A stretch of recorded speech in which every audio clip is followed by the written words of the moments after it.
Hello everyone, आजच्या या व्हिडिओमध्ये मी खास करून ब्राइड्सना काही सांगणार आहे। भरपूर ब्रायडल एन्क्वायरीज आमच्याकडे येतात आणि प्री ब्रायडल सर्व्हिसेस किंवा ब्रायडल मेकअप विषयी विचारतात।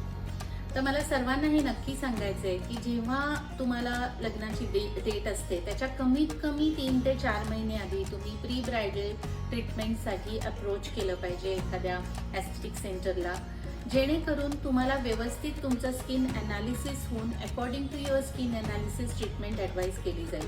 कारण नुसतं रेग्युलर घरी CTM करून, नाईट क्रीम वापरून किंवा एखादा घरचे घरी फेस पॅक लावून तुमच्या स्किनचा कॅनव्हास हा अजिबात तयार होत नाही मेकअप करता। आणि मेकअपची वेळ जेव्हा येते तेव्हा काही कारणाने जर स्किन खूप ड्राय किंवा खूप ऑइली असेल, एखाद दुसरा ॲक्ने असेल, तरी मेकअप फ्लॉलेस होत नाही। तर 3 ते 4 महिने नेमकं काय ॲडवाइस घ्यावं हे मी तुम्हाला पुढच्या व्हिडिओमध्ये सांगते।